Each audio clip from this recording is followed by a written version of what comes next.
you ever been inspired? I mean, really inspired. Inspiration comes in many different ways.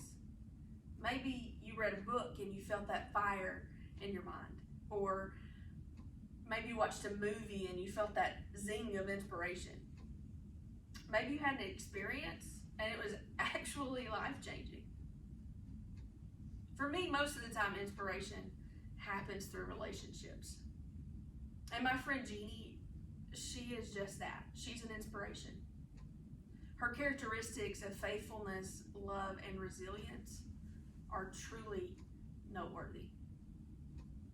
Yes, she's a faithful friend. I know that if I need her, she's going to be there. I also know that her faithfulness isn't limited to that relationship.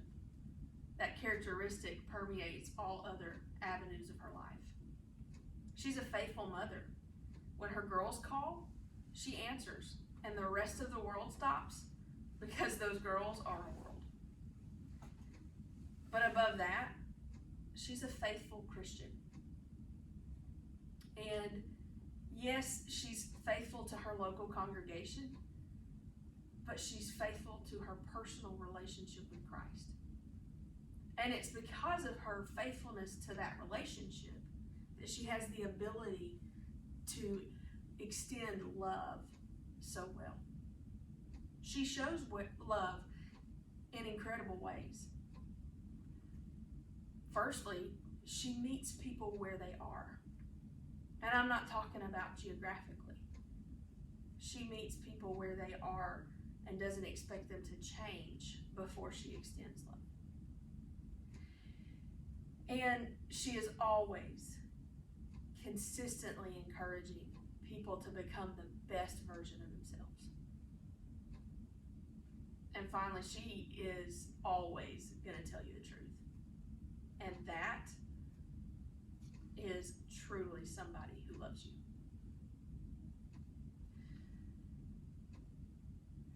So these characteristics of faithfulness and love, they might sound soft, but I can guarantee you they're no way a sign of weakness, because she is probably one of the strongest women that I've ever met. Her life to date is comprised of great victories, extreme grief, a lot of hard work, and the determination to always fight. You see, Jeannie has a testimony of recovery. A life of addiction led her to a jail cell. And it was in that jail cell that she met and began to nurture that relationship with Christ. And now, today, she's the program director at a local recovery community. And Jeannie's acquainted with deep grief.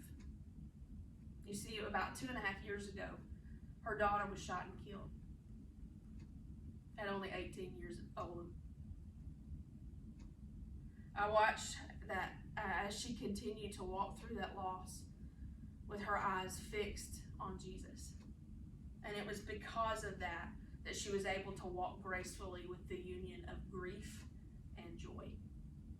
She didn't allow that grief to stop her, and she continued to move forward.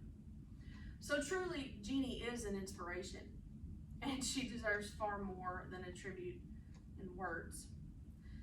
So to truly commemorate her or give honor to her, I'm going to live my life the best way that I can to exemplify the characteristics that she embodies. I'm going to choose to be faithful in my relationships. I'm going to choose to love people well and have the courage to do so. And I'm going to have my mind made up to continue to fight, no matter what reality comes my way. And if you knew her like I knew her, you'd understand that she would be really uncomfortable if she were in the audience today. But she's getting married in a couple of weeks, and I've got a head start on my reception speech.